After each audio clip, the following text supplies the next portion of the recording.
thing we have to fear is in war. fear itself. There is no substitute for victory. Let us never negotiate out of fear. We stand undivided, forever united, fighting hand in hand for the liberty we've earned, for glory and honor, for our sons and daughters, ever mindful of the lessons we've learned.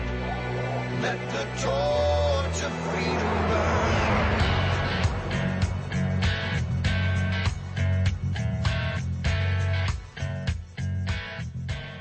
You find your way to the intersection of faith and politics. Thanks for joining us here on WallBuilders Live. You can visit us online at wallbuilders.com and wallbuilderslive.com. I'm Rick Green here with David Barton, and we're looking at things from both a biblical and a historical point of view.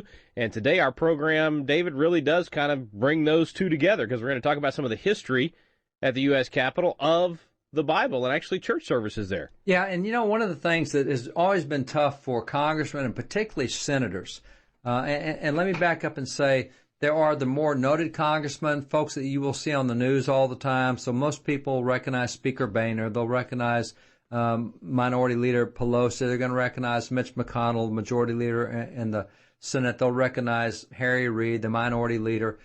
They will recognize some certain committee chairs. Most folks will recognize Trey Gowdy because of what's going on with Benghazi hearings. And so there are certain people that will be recognized. Others, you're just not going to recognize very well. There 435 members of Congress. I ask this to groups all the time. Name all the congressmen you've seen on TV in the last 2 years. And I usually get 12 to 14 names. They go, no, wait a minute. 100 senators, 435 reps. You gave me a dozen? Do you build your perception of what Congress is based on those 12 people you've seen on TV? And most people do. So having said that, one of the things that you'll find is that the more recognizable a congressman is, and particularly a senator, senators are nearly always recognizable, particularly in their states, because there's only two of them. It's really hard for them to go to church. And people say, why is it hard to go to church? Well, it's hard to go to church because they want to get out of town and leave D.C. behind them. They want to go get spiritually refreshed. And they walk through the door of the church and somebody says, hey, can you get the Senate to, I've got a great idea here. Would you introduce this bill for me? I don't understand why you guys didn't have a hearing on this last week. Did you see how so-and-so? And so as soon as they walk through the door, it becomes another day at the office.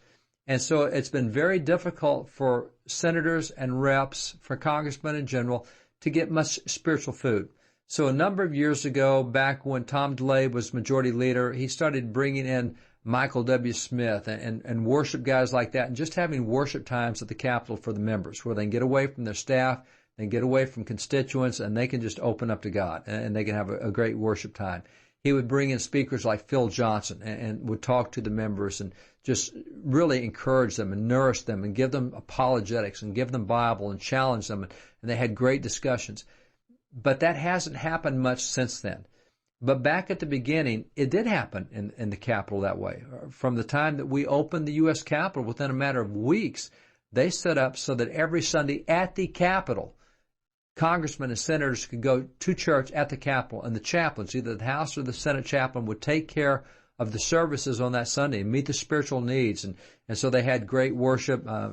They had the Marine Corps band actually playing worship at the Capitol. They had other choirs that would come in from churches around. They would have visiting ministers come in and share, or the chaplains might share. But there's always been this concern for taking care of the spiritual needs of the congressman, and that's not been an emphasis in recent years at the Capitol. It's like, because America, particularly at the public level, doesn't think much about religion and morality anymore, you don't think about the spiritual needs of congressmen. Well, if they want to go to church, they can go to church. No, they can't, not really. Because when they walk through the doors, they start getting lobbied. And so there's been some concern recently toward, let's meet some spiritual needs for these guys. Let's have them get some spiritual refreshing and nourishment and food, and let them have a time of praise and worship.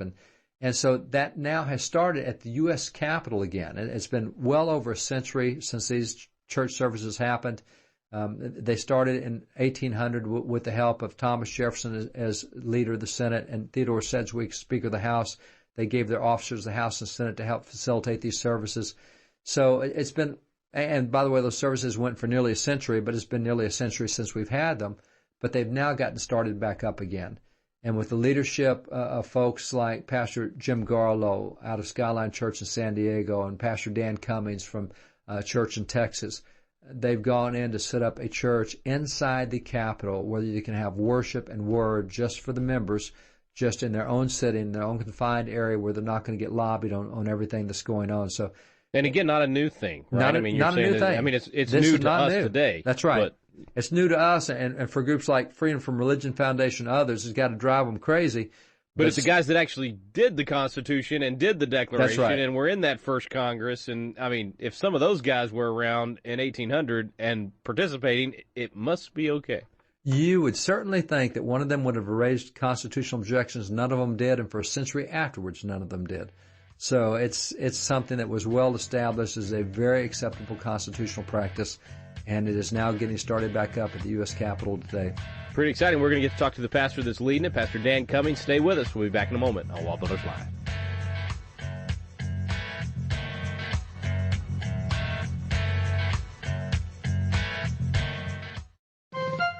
This is David Barton with another moment from America's history. How should we respond if confronted with frustration and conflict? The proper response was given over 200 years ago in a lengthy speech when Benjamin Franklin told the delegates at the Constitutional Convention, "In this situation of this assembly, groping as it were in the dark to find political truth, how has it happened, sir, that we have not hitherto once thought of humbly applying to the Father of lights to illuminate our understanding? Have we now forgotten that powerful friend? Or do we imagine we no longer need His assistance? God governs in the affairs of men.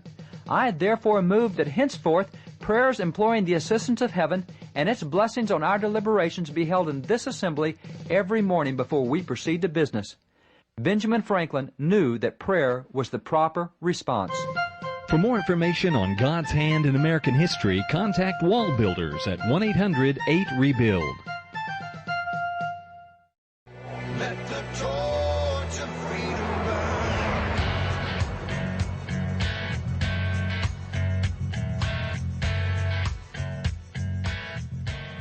Welcome back to the intersection of faith and politics. Thanks for staying with us here on WallBuilders Live. Our guest today is Pastor Dan Cummings. He used to pastor church here in Texas, then out in California with our good friend Pastor Jim Garlow. In fact, we love having Jim on the program as well.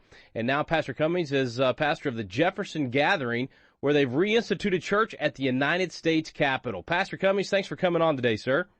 My pleasure, Rick. Hey, we're excited about this. Pastor Garlow and Barton were talking about it and just got real excited about it. So, man, we got to get Pastor Cummings on to talk about what's happening there. So this is not entirely new at the Capitol. They used to do it a long time ago, but it's been quite some time since they've done this. That's right, Rick. 144-year hiatus of having church in the Capitol, as most of your listeners probably know.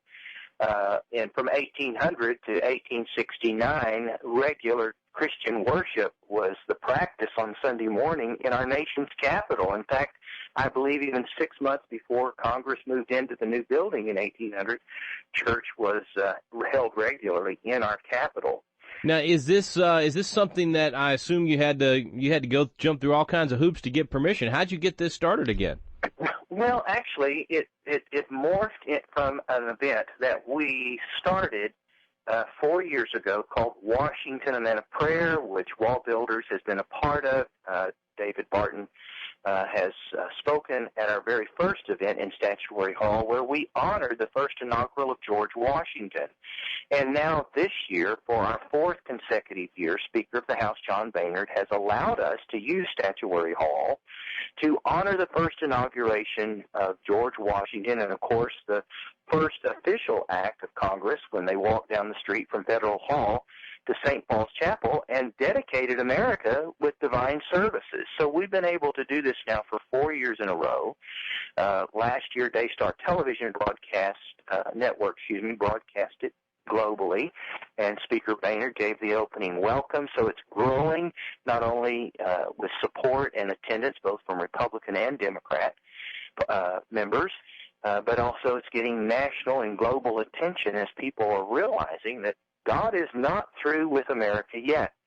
Well, my wife and I were organizing this event from Texas with the help of Dr. Jim Garlow, who was helping with as our program director, getting noted speakers such as Newt Gingrich and others to come and speak.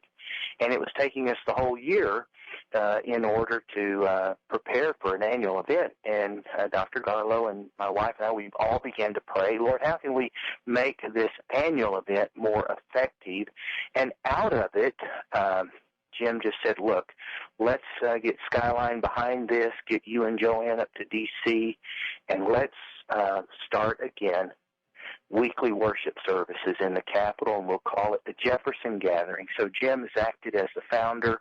The church is our 501c3 umbrella, and we are the convening pastor. And beginning July of last year, we started again, after a 144-year absence, weekly worship services on Wednesday night in the capital of the United States. And I believe tomorrow night will be our 33rd or 34th Wednesday night worship service. That's fantastic. Where do you guys actually meet in the Capitol? We are meeting in the foundation of the Capitol, and what a place to start. There's a very, very nice conference room in the lower level of the Capitol called HC5. Most people who've been around the Capitol are familiar with it. Very nice conference room that we meet in. And we meet on Wednesday nights because most members are gone back to their districts on the weekend. And so we're able to have we've had a good response as far as participation and members who have been participating. And this is, if I understand right, so this is a service that's only for the members of Congress and their staff, right? Members of Congress, their staff, and their guests. We've had even former ambassadors show up. We've had a chef from the White House. We just had a lot of interesting people come to church. That's cool. That's cool. So what kind of, have you gotten any pushback? Has anybody tried to keep you from being able to meet at the Capitol yet? Well, surprisingly enough, no one has. Wow. And I think there's a reason for that, Rick, is because our method has been that we get members of Congress to sponsor and to host the event. Yeah. This is a member-sponsored. It's not an NPO, nonprofit, or a non-government organization.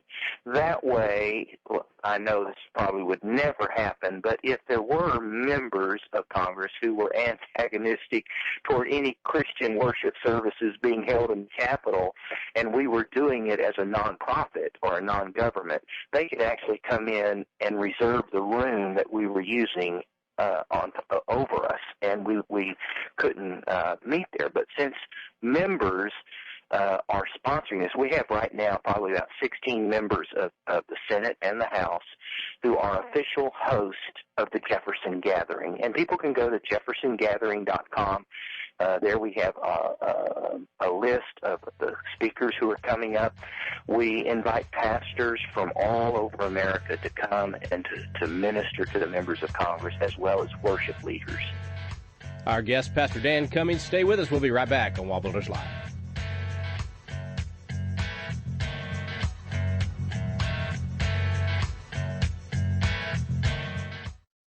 This is David Barton with another moment from America's history. Since the Ten Commandments have formed the basis of civil law in the Western world for over 2,000 years, an individual is more likely to find a copy of them in a government building rather than a religious one. Yet amazingly, numerous rulings over recent years now make it unconstitutional to display the commandments in many public arenas. Consider what Founding Father John Adams said about this. He declared, "The moment the idea is admitted into society that property is not as sacred as the laws of God, anarchy and tyranny commence. If 'thou shalt not covet' and 'thou shalt not steal' were not commandments of heaven, they must be made inviolable precepts in every society before it can be civilized or made free." John Adams believed that no society could remain civilized if separated from the Ten Commandments. For more information on God's hand in American history, contact WallBuilders at 1-800-8-REBUILD. Let the torch of freedom burn.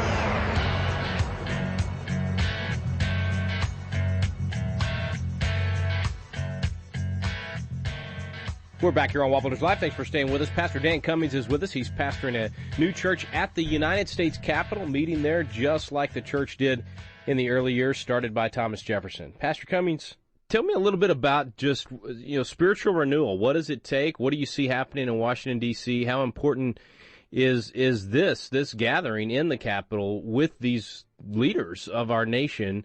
How important is that to having a renewal in our nation? Oh, we are very excited. In fact, I wish there was a way, and of course this is a way, what we're doing now, to convey to the folks back home that God ain't through with America yet.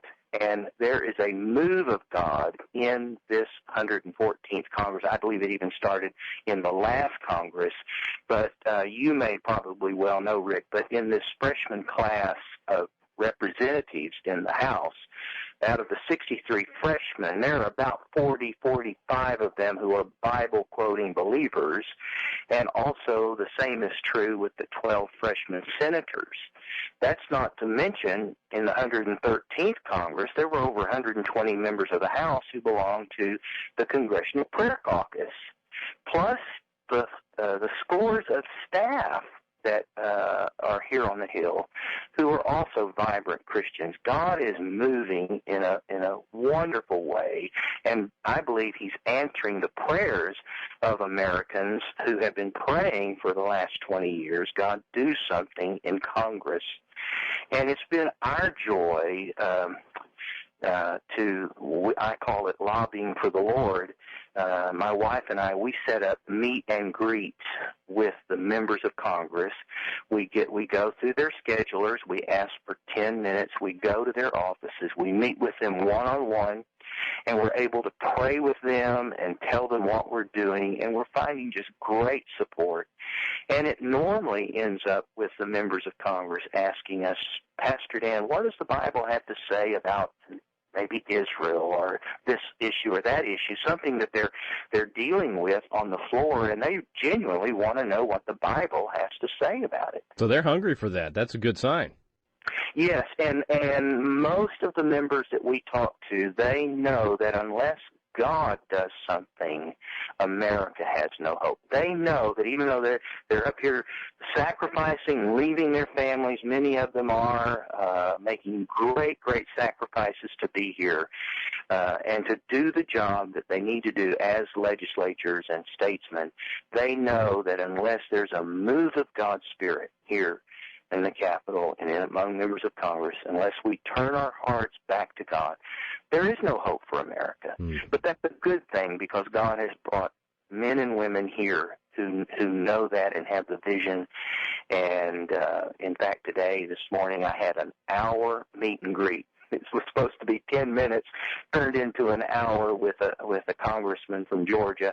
And I'm telling you, we had a great time in the Lord. We had prayer time together, and he was just so excited that they just believe God's going to do something. So we need to pray for our members of Congress that are here, knowing that we can't always believe what we hear in the mainstream media. They're never going to report this. And so we're excited to see what God is doing. That's very, very encouraging. So it sounds like what you're telling me is going from Texas to California to D.C., that God's actually in all those places. He's not just in Texas. No, he's not just in Texas, even though that is, as you well know, the promised land. Yeah, of course. And we also run into Tim and doing the tours on Wednesday night. In fact, we have our services, the Jefferson Gathering, in the lower level, in the basement area, but we always end by going up into the rotunda, and there, standing around the golden circle, we will give intercessory prayer for America, and then we also worship and praise. And so it's always a great thing. In fact, I would encourage every pastor to contact their representative or schedule with your representative an after-hour tour. That way you can bring your church, members of your church, your choir, and do an after-hours tour. You can end up in the rotunda. My goal, Rick, is to see 6 nights a week, because the Capitol's closed on Sunday, is to see churches and their pastors in our Capitol every night of the week, praying and worshiping God, and it is making a difference. That's great. Love it. That's absolutely phenomenal. What an encouraging word, Pastor Cummins. We really appreciate what you're doing. Appreciate you taking time to share it with our listeners. Also encourage our listeners to encourage their members to check out that Wednesday night service and come worship with you on Wednesday nights. Absolutely. And, of course, they can go to the website, jeffersongathering.com, and then remember us in prayer during your Wednesday night services to know that there is church going on in America's capital, the people's house. Jeffersongathering.com, that was the website, right? Yes. All right, we're going to make a link today, folks, at wallbuilderslive.com where you can get over there quick, pray for those guys, pray for our Congress, pray for Pastor Cummings as he ministers to them as well. And let's pray that thing grows. We really appreciate you coming on, sir. Thanks again. Thank you, Rick, for having us, and God bless you. Back in a moment with David Barton.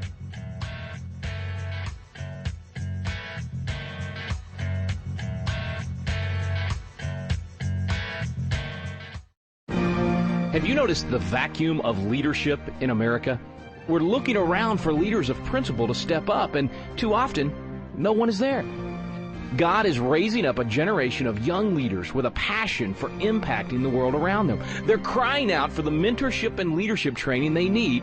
Patriot Academy was created to meet that need. Patriot Academy graduates now serve in state capitals around America, in the halls of Congress, in business, in the film industry, in the pulpit, and every area of the culture. They're leading effectively and impacting the world around them. Patriot Academy is now expanding across the nation, and now's your chance to experience this life-changing week that trains champions to change the world. Visit patriotacademy.com for dates and locations. Our core program is still for young leaders 16 to 25 years old, but we also now have a citizen track for adults. So visit the website today to learn more. Help us fill the void of leadership in America. Join us in training champions to change the world at patriotacademy.com. Let the torch of freedom burn.